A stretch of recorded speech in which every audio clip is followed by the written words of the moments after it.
안녕하세요. 저는 헤어뷰티샵을 운영하고 있는 30대 여성입니다. 자영업을 하다 보니 혼자 있는 적적한 시간이 많은 탓에 틈틈이 비는 시간에 사연 채널에서 다른 사연들을 애청하며 잘 보고 있어요. 그러다 몇 년 전 저도 이곳에 올라온 사연들과 비슷한 일을 겪고 나니 새삼 저와 같은 분들이 많구나 싶어 동질감을 느끼기도 했네요. 그동안 제 사연도 보내볼까 말까 고민이 참 많았는데 좋은 일은 아니긴 하지만 제 나름대로 속 시원하게 해결한 일이라 애청자로서 저도 제 이야기를 한번 보내보려고 합니다. 저는 어머니가 일찍 병으로 돌아가셔서 그 뒤로 홀아버지 밑에서 자라왔습니다. 그래도 여느 아이들처럼 발랄하고 즐거운 어린 시절을 보냈었죠. 저는 어릴 때부터 유독 머리를 만지고 화장하는데 관심이 많았어요.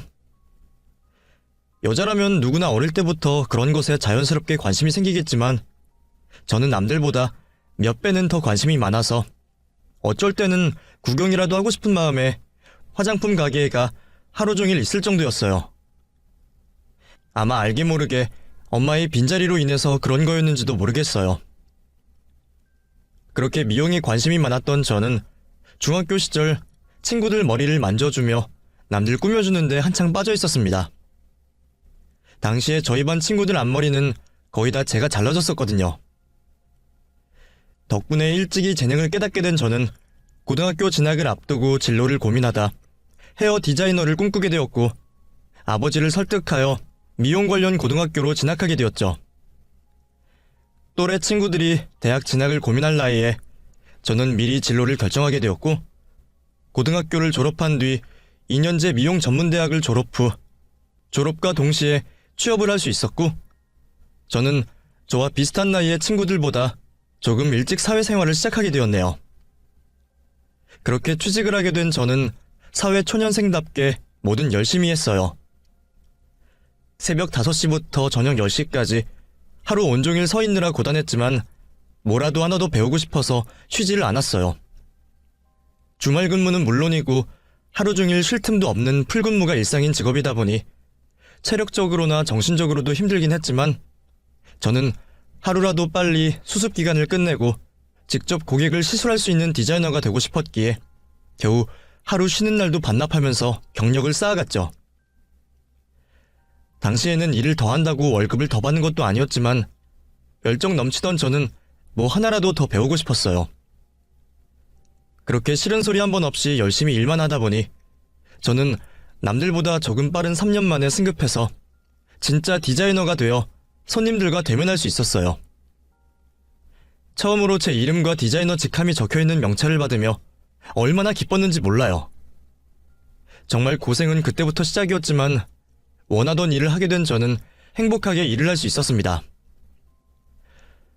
그렇게 저는 8년 정도 다른 헤어샵에서 직원으로 일을 하다가 그동안 열심히 모은 돈을 기반으로 제 개인 샵을 열게 되었습니다. 어릴 때부터 조금 더 친밀하게 사람들과 소통할 수 있는 환경에서 일하고 싶었기에 예약제로 1인 샵을 열기로 했죠. 어쩌면 경력에 비해 겁도 없이 샵을 차린 저였지만 그만큼 자신도 있었어요. 이전 단골 고객분들도 많았고 너무 감사하게도 단골 고객분들의 소개와 아름아름 오시는 손님들 덕분에 제 생각보다 더 바쁘고 즐겁게 일할 수 있었어요. 그렇게 꿈에 그리던 제 가게를 운영하며 정신없이 살아가던 저는 그곳에서 운명의 상대를 만나게 되었습니다. 어느 날 정말 드물게 웬 남성 고객분이 오신 거예요. 미용실이 여성 전용은 아니지만 예약을 받아서 운영되는 1인 미용실에 서비스 내용도 여성 관련이어서 그런지 이전에는 남성 고객분들이 거의 안 오셨거든요. 보통 남성분들은 예약까지 하면서 미용을 하시지 않으니까요. 처음이었던 남자 손님의 방문에 살짝 당황하긴 했지만 감사하게 예약까지 해주신 손님이니 저도 최선을 다해서 커트를 해드렸습니다. 저희 미용실은 아무래도 1인 미용실이다 보니 시술하는 동안 제가 손님 성격에 맞춰서 대화를 이끌어요. 서비스이기도 하지만 이런저런 이야기하다 보면 저도 재미있고 손님 취향도 더 알 수 있거든요. 그래서 그 남성 고객과는 서로 당황한 이야기도 하고 개인적인 이야기도 하면서 재미있는 시간을 보냈어요. 그때 서비스가 만족스러우셨는지 뒤로도 샵을 자주 찾아주는 단골 고객이 되었죠. 선영쌤은 오늘 금요일인데 어디 안 가세요? 퇴근하고 또 출근 준비해야죠. 저도 놀고 싶은데 친구들 모두 연애한다고 주말에는 안 놀아줘요. 와, 저도 그래요. 혹시 괜찮으면 우리 맥주라도 한잔 할래요? 매번 머리만 자르는데 다른 서비스도 해주시니까 술은 제가 쏠게요. 저도 그 사람도 서로 샵에서 만난 게 전부였지만 저는 재현 씨 외모나 성격 모두 마음에 들었기에 그런 제안을 거절하지 않았어요. 그렇게 그날 재미있는 시간을 보내게 된 저희는 그 뒤로 개인적으로 자주 연락하게 되었고 정확한 날짜는 모르겠지만 어느새 서로 자연스럽게 만나기 시작했어요. 사귀면서 알게 된 재현 씨는 제 생각보다 훨씬 좋은 남자였어요. 늘 바쁜 제 사정을 이해해 주었고 제 일을 존중해 주면서 제가 힘들 거라며 서프라이즈 이벤트도 해주는 속 깊은 남자친구였어요. 저보다 한 살 어린 재현 씨는 제가 이전에 만나본 남자들과는 다르게 배려심도 깊고 정신적으로도 많이 성숙했어요. 게다가 일도 투자도 똑부러지게 하는 준비된 신랑감이었죠. 저도 사회 초년생 때부터 나름대로 저금 적금도 하고 재테크도 하면서 불안한 제 직업을 위해 열심히 돈을 모으는 편이었는데 재현 씨도 모아가는 재미가 있다며 허투루 쓰지 않고 돈을 잘 모으고 있었어요. 둘 다 나이도 있겠다, 어려운 문제도 없겠다 싶었던 저희는 어느새 결혼까지 생각하게 되었습니다. 재현 씨는 마치 하늘에서 내려준 것처럼 제가 바래왔던 이상형이었어요. 그렇게 서로의 마음을 확인한 우리는 양가 부모님들께 인사를 드리고 결혼 준비를 시작했습니다. 결혼 준비를 하면서 저는 시부모님들과도 더 자주 보게 되었어요. 두 분 다 얼마나 사랑이 넘치시는 분들이신지 제가 시부모님을 처음 배웠을 때부터 지금까지 남편보다 저를 더 아끼고 친딸처럼 생각해 주셨어요. 안녕하세요. 처음 뵙겠습니다. 김선영이라고 합니다. 어머, 우리 채연이가 맨날 입이 귀에 걸려있는 이유를 알겠네. 너무 예쁘게 생겼어요. 나 채연이 엄마예요. 반가워요. 반가워요. 아니 우리 아내도 어디 가면 꿀리는 얼굴은 아닌데 이거 집안에 미인이 둘이나 생겨서 앞으로 재현이나 나나 눈치가 꽤나 보이겠는데?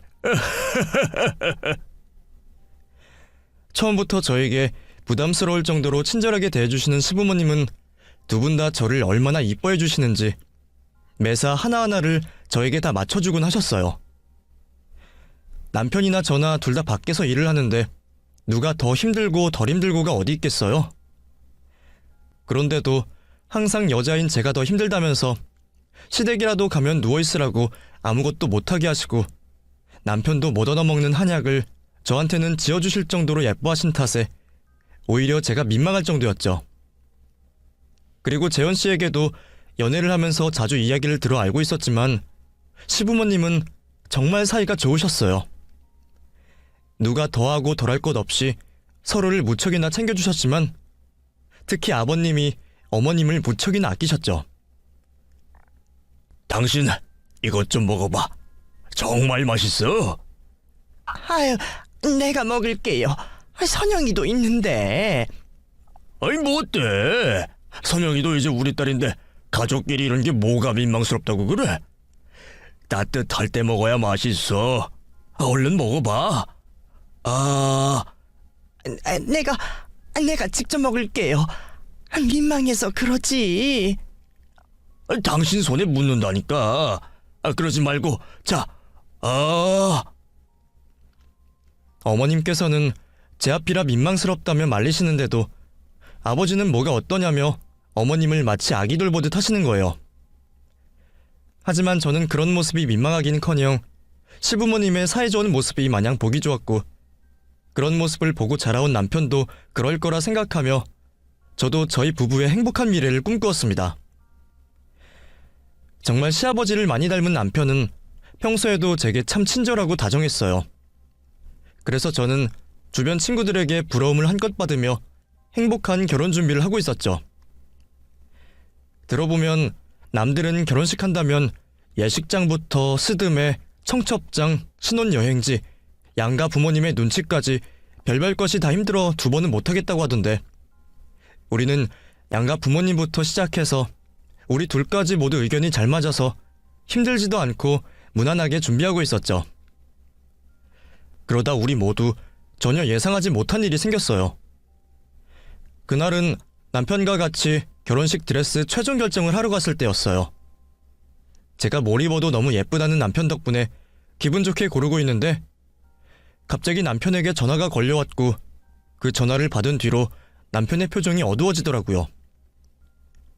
뭔가 복잡한 일이 있는지 그때부터는 제 말도 잘 듣지 못하고 집중을 못하는 듯 보였었어요.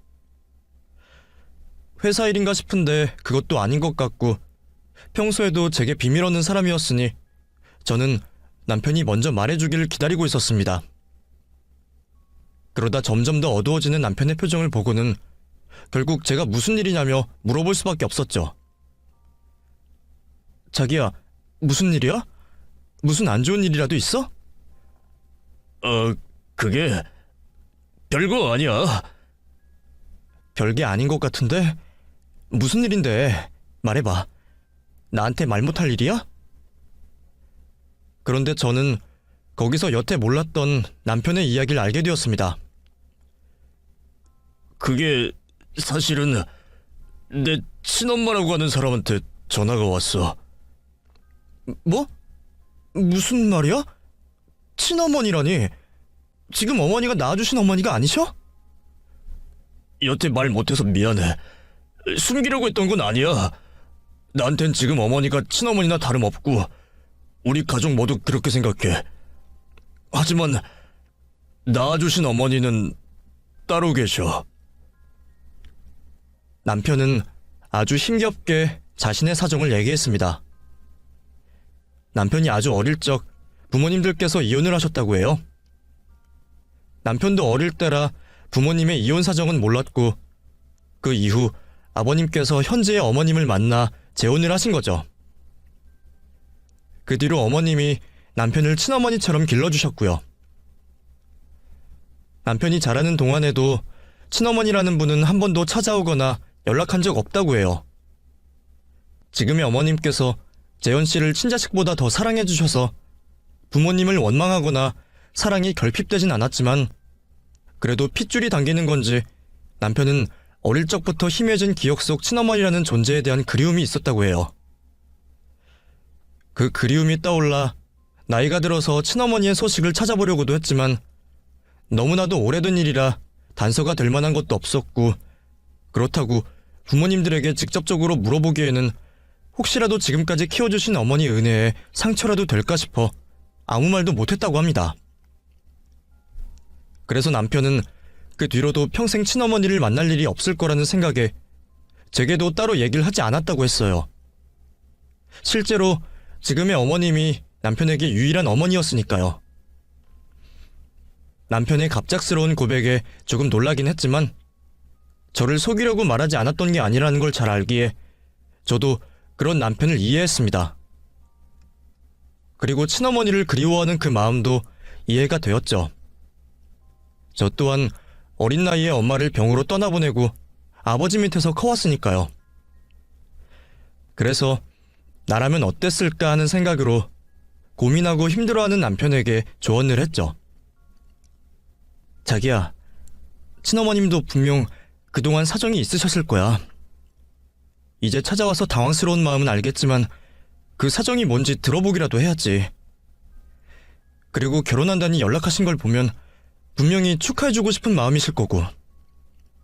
물론 지금 어머님이 그 일을 어떻게 생각하실지는 모르겠지만 정말 누구보다 당신을 사랑하시는 분이시니까 솔직하게 말하면 이해해 주실 거야. 한 번 만나는 것 가지고 이해 못하실 분 아니잖아. 혹시라도 섭섭하실 마음은 나랑 당신이 어머님께 더 잘하면 되지.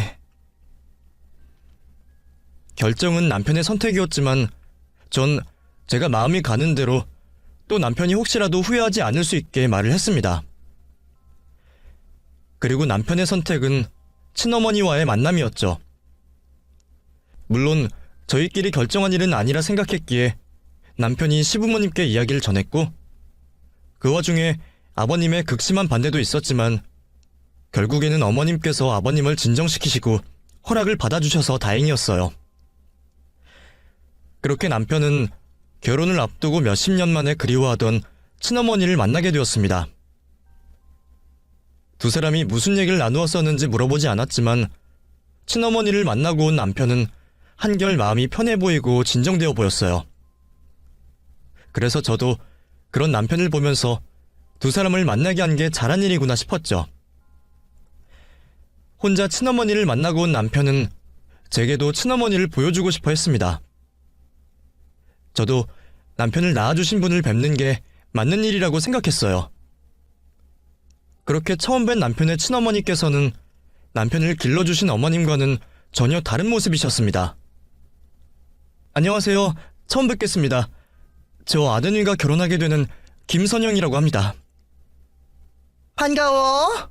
근데 재현이가 말한 것보다 확실히 나이가 있어 보이네. 네, 나이요? 아, 제가 한 살 많아서 걱정하셨나봐요. 아니, 기분 나쁘라고 한 말은 아니니까 오해하지 말고. 나는 그만큼 성숙해 보인다는 거지. 재현이 제가 모른 데가 있어서 선영이같이 누나 같은 여자를 만나야 좋지. 처음 보는 그 자리에 첫 마디부터 가시가 있는 말을 하시는 남편의 친어머니는 그 뒤로도 모든 대화에 남편보다 제가 한참 못난 듯이 저를 은연중에 깎아내렸어요. 알게 모르게 돌려 말씀하시긴 하셨지만 미용일 하면서 사람들 속사정을 누구보다 잘 아는 제가 그 의중을 모를 리가 없었죠. 그래도 첫 만남이었고 남편이 그리워하던 친모라는 생각에 저는 겨우 표정 관리를 하며 버텼습니다. 그때의 만남으로 성격이 보통 분은 아니겠다 어느 정도 짐작은 했지만 그 뒤로도 남편의 친어머니로 인한 문제는 계속해서 생겼습니다. 한 번은 결혼 전에 시댁에서 식사를 하기로 했던 날이었어요. 이전부터 시부모님과 허물없이 자주 만나왔기에 그날도 별 부담 없이 기분 좋은 식사 자리를 기대하고 있었는데 하필 그날 예약하신 손님이 예약 시간보다 늦게 오셔서 어쩔 수 없이 제가 늦게 참석하게 되었습니다. 시부모님은 일이 중요한 거라며 제 사정을 이해해 주셨지만 저는 죄송한 마음에 시부모님이 좋아하는 케이크를 사들고 갔죠. 서둘러 도착을 하고 현관벨을 누르는데 현관 밖으로 큰 소리가 들렸어요. 문을 열어주시는 어머님도 표정이 좋지 않으시고 무슨 일인가 싶어서 눈치를 살피며 들어가는데 그날 처음으로 아버님이 화를 내는 모습을 보게 되었습니다. 어디 그 여자가 염첩씨 그딴 소리를 하고 앉아있어? 재원이 너는 그 여자랑 왜 계속 만나고 있는 거야? 아버지 진정하세요. 저도 그런 말씀까지 하실 줄 몰랐어요. 죄송해요. 나한테 왜 죄송해? 죄송하려면 네 엄마한테 죄송해야지. 너도 네 엄마가 너한테 한 걸 알면 그 여자랑 자꾸 만나면 안 돼. 대체 무슨 일인지 남편은 아버님께 크게 꾸지람을 들으며 잘못했다는 말만 연신하고 있었고 어머님께서는 난감해하는 표정이셨고요. 나중에 알고 보니 남편과 만남을 가지신 친어머니께서 결혼식에 참석하고 싶다고 하시면서 그것도 모자라 혼주석에 앉고 싶다며 아버님께 전화를 하셨다는 거예요. 남편은 친어머니가 그런 얘기를 하실 줄도 모르고 아버님 번호를 알려드린 건데 이를 듣고 아버님은 남편을 탓하며 꾸지람을 하셨고 그 상황에 어머님께서 괜히 미안한 마음에 이러지도 저러지도 못하신 거였죠. 제가 듣기에도 황당한 얘기에 저는 괜히 상처받으셨을 어머님을 위로했어요. 하지만 그런 일을 겪으시고도 어머님은 기분 상한 내색을 하지 않으시고 오히려 저에게 괜찮다며 웃음을 보이셨어요. 괜히 남편이 혼나서 미안하다며 이번에도 저희를 먼저 생각해 주셨죠. 그리곤 화가 단단히 난 아버님을 풀어주시며 억지를 부리는 친어머니 심정을 이해하시는 모습을 보이셨고요. 아유, 채연이 엄마도 얼마나 속이 상하겠어요. 자식 결혼하는 날 축하해주고 싶은 게 당연한 부모의 마음일 텐데 내가 괜히 그 자리를 뺏은 것 같아서 오히려 미안하네요. 당신이 자꾸 화내면 내가 채연이한테 더 미안하니까 그만하세요. 저는 그때 정말 어머님이 대단하시구나라고 생각했어요. 내가 아직 자식은 없지만 정말 자식을 생각하는 마음은 그런 마음이겠구나 생각을 했었죠. 그런 어머니가 계신데 남편도 어떻게 낳아준 정에 기대겠어요. 결국 친어머니는 결혼식장에 참석하지 못하셨고 저와 남편은 모든 사람들의 축복 속에 무사히 행복한 결혼식을 마칠 수 있었습니다. 결혼 생활은 참 행복했습니다. 남편은 결혼 후에도 저에게나 저희 집에 과분할 정도로 잘해주었어요. 장인어른 어려워하지도 않고 싹싹하게 먼저 연락도 하고 회사 일로도 바쁠 텐데 언제 시간을 내는지 저 몰래 혼자 계신 아버지를 자주 찾아가서 남자들만의 재미를 즐겼어요. 그런 남편이 너무나도 고마워서 저도 시부모님께 정말 친딸처럼 잘하려고 자주 찾아가 뵙고 선물도 하고 요리도 하며 노력했죠. 다행히 시부모님께서도 그런 제가 귀여워 보이셨는지 부족한 제 정성에도 항상 배로 기뻐해 주시고 칭찬해 주셨어요. 별로 한 것 없는데도 늘 고마워하시고 칭찬하시고 저를 아껴주시는 두 분은 정말 세상 누구에게도 자랑할 수 있는 좋은 시부모님이셨어요. 제가 미용을 하다 보니 시아버님 어머님 모임이라도 나가시는 날에는 자리에서 빛이 나실 수 있게 제가 항상 꾸며드리곤 했어요. 제가 좋아서 해드리는 일인데도 시부모님은 그때마다 제 걱정을 먼저 하시더라고요. 독한 약을 써서 손 상한다며 이 일이 업인 저를 걱정해주시고 돈 받을 생각이 없는 제게 기어이 돈을 쥐어주셨어요.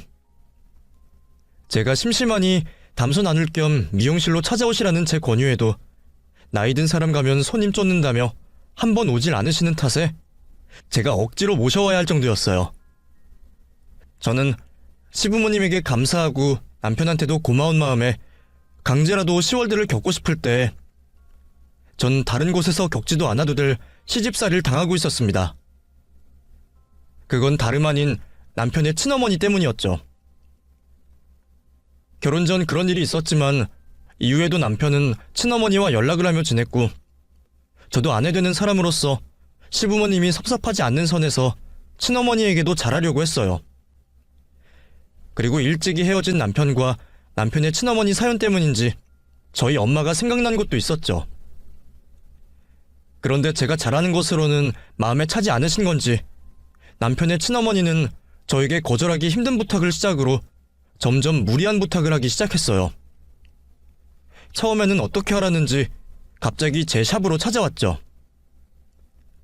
어머, 여기가 선영이 너가 아는 곳이니? 너는 장사하는 애가 어떻게 나한테 가게 오라는 소리가 한 번 없니? 네가 오란 소리를 안 하니까 내가 알아서 왔다. 괜찮지? 예, 잘 오셨어요. 근데 혼자 미용실 한다면서 뭐 이렇게까지 큰 곳을 빌려서 하니? 요즘 임대료도 만만치 않은데 돈은 제대로 버는 거 맞아? 걱정하실 정도는 아니에요. 저 혼자 해도 손님들 많이들 찾아주셔서요. 그러니까 머리 안 좋고 가방끈 짧아도 사람이 기술이 있어야 한다니까. 예, 그래도 지금 돈 잘 번다고 흥청망청 쓰지 마라. 내 주위에도 너랑 비슷한 애들 말년이 좋은 꼴을 못 봤어.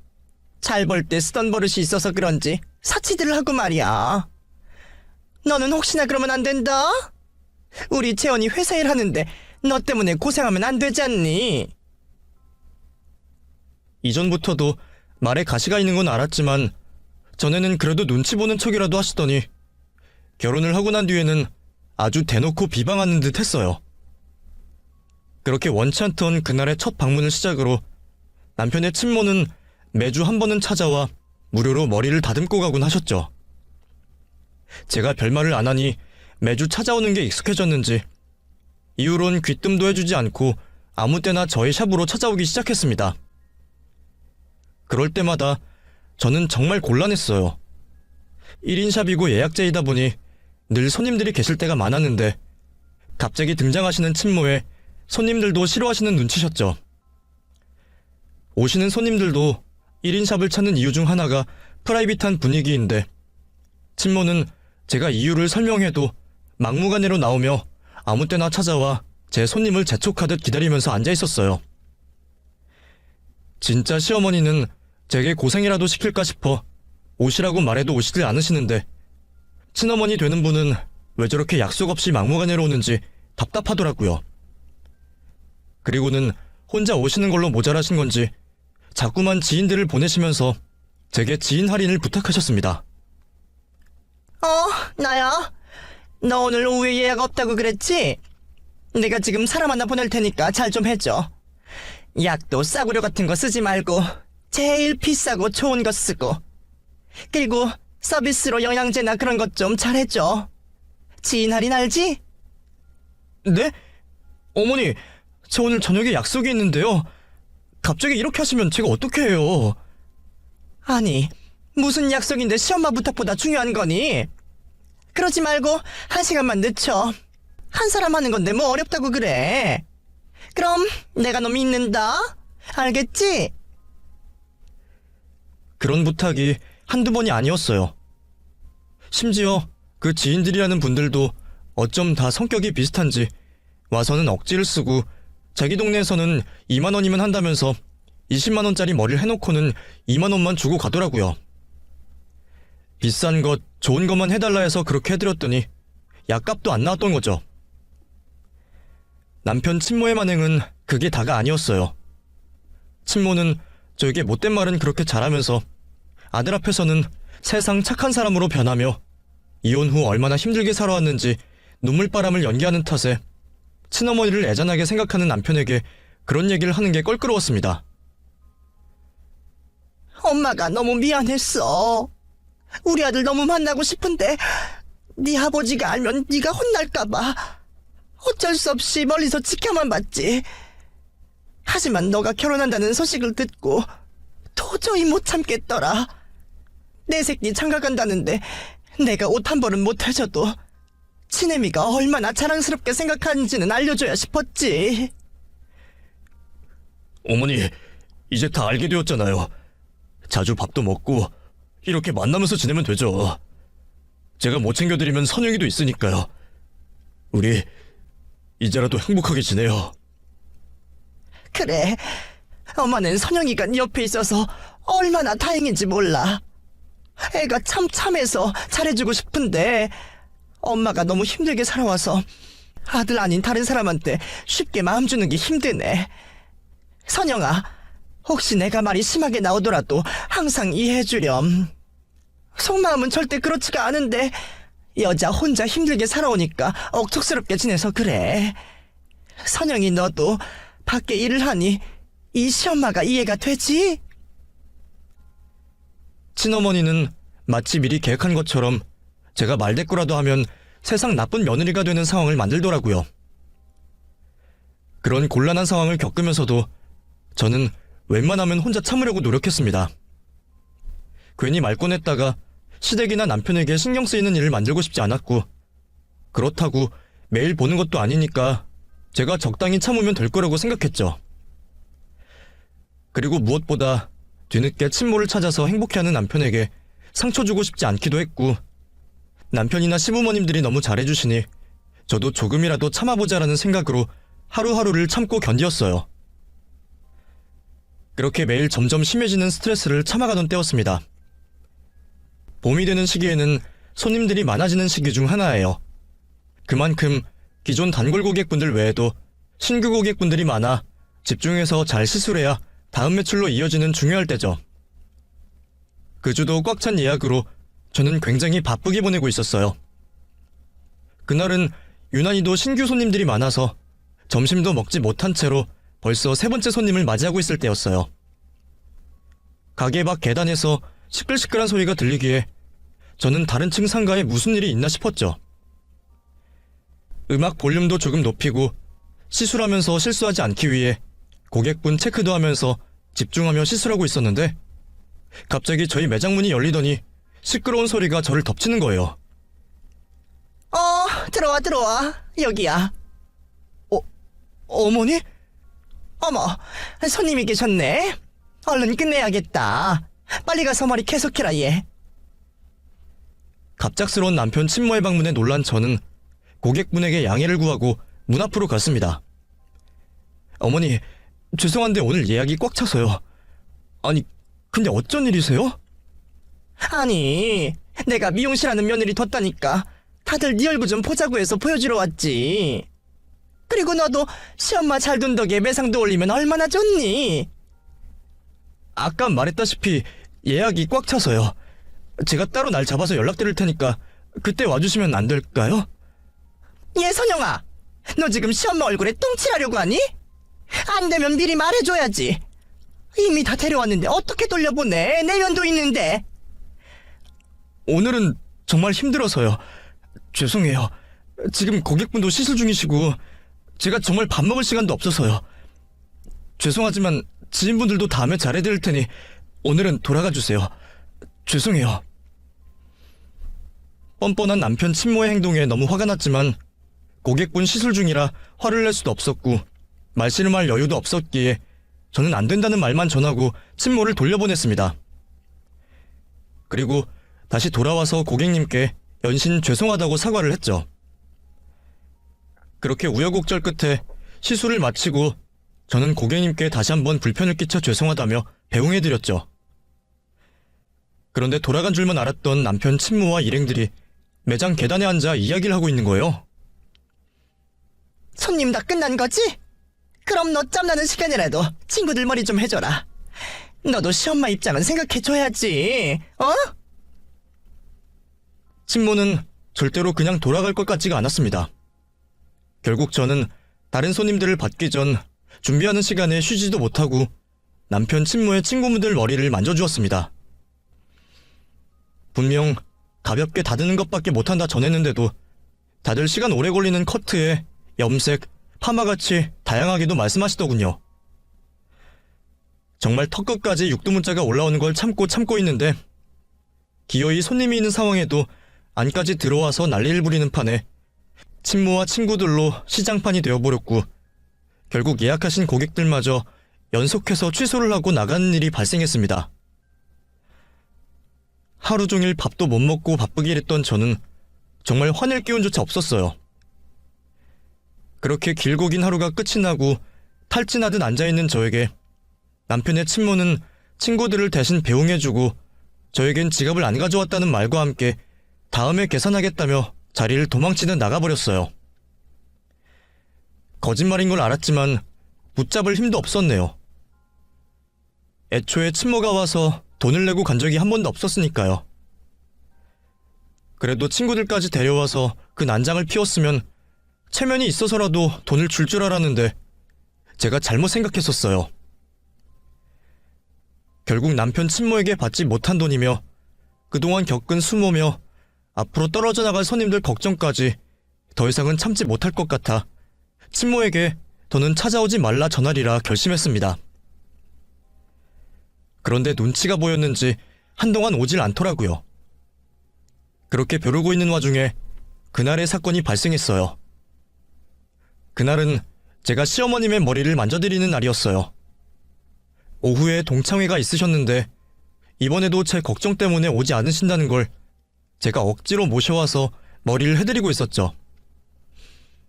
어머님과 즐겁게 대화를 나누면서 시술을 끝마치고 있는데 하필 그때 또 연락도 없이 친모가 들이닥친 겁니다. 어떻게 시어머님인지 알았는지 친모는 샵으로 들어오자마자 저희 어머님을 잡아먹을 듯 째려보고 있었어요. 그 자리가 불편해야 할 건 째려보고 있는 사람인 듯한데 저희 시어머니가 괜히 눈치를 보시면서 서둘러 자리를 피하시려고 하시는 거예요. 아이고, 내가 빨리 가봐야겠다. 약속 시간이 당겨진 걸 깜빡했네. 이 정도면 됐어. 나 이제 먼저 가보마. 고맙다, 아가. 그럼 수고해라. 뭘 잘못한 줄은 알고 도망가는가 보지. 어디 본처 자리 빼앗은 첨년. 제 취자리에 시집간 년이 남편도 뺏어간 것도 모자라서 남의 아들 덕에 호강을 하네. 얘 선영아, 네 남편 친엄마 왔으니 이제 내 머리 좀 해다오. 착한 시어머니는 남편의 친모가 대놓고 하는 욕에도 저를 안심시키듯 웃음을 보이시며 급히 자리를 피하셨어요. 친모의 말을 듣자마자 화가 머리끝까지 차올라 입을 꼬매버리고 저 얄미운 뺨이라도 꼬집고 싶었는데 시어머님이 계시니 저도 그러지는 못하고 얼굴만 울그락불그락했죠. 시어머님을 뒤쫓아가 배웅하고 뒤를 돌아보니 남편 친모는 팔자 좋게 의자에 앉아 자리를 지키고 있었어요. 대체 무슨 심보에 어머님한테 그런 막말을 하시는지 친모의 그 인성에 문제가 있다 싶었습니다. 그리고 너무 화가 나서 참을 수가 없었어요. 이상한 게 그동안 내 속을 긁을 때는 어떻게든 참을 수 있었는데 천사 같은 시어머니에게 그런 소리 하는 건 도저히 못 참겠다 싶더라고요. 예, 오늘은 이야기 없나 보다. 그래서 저 여자 머리도 해주고? 너 저 여자한텐 돈 안 받니? 가족일수록 공과 사가 확실해야 해. 시간도 많으면 오늘은 시간 좀 내서 파마했다오. 뻔뻔한 그 입을 찢어주고 싶었던 저는 파마 재료 대신에 클리퍼, 일명 바리깡을 준비해서 친모의 뒤에 섰습니다.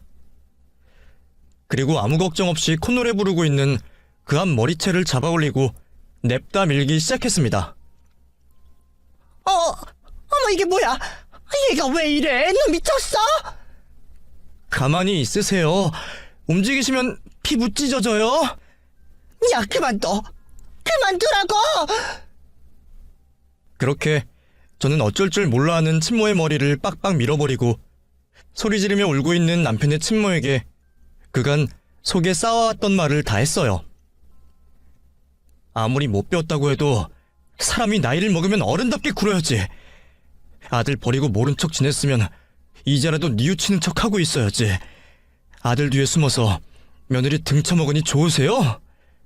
그리고 나야 당신 아들의 아내니까 참고 견디면 되는데 당신이랑 비교할 수도 없는 우리 어머님께 뭐가 어째고 어째? 누가 첩이고 누가 처야? 뭐 눈에는 뭐밖에 안 보인다고? 괜히 엄한 데 와서 당신 열등감 표출하지 마. 당신 하는 행동 하나만 봐도 당신이 어떻게 살아왔는지 다 보여. 알아? 뭐, 인연이 지금 어딘 줄 알고 입을 함부로 놀려. 내가 너 가만히 있을 줄 알아?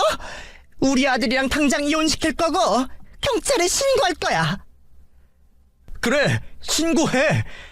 나도 당신한테 한 푼도 못 받았으니 사기죄랑 영업방해로 고소할 테니까. 법이 누구 손을 들어줄지 한번 끝까지 가보자.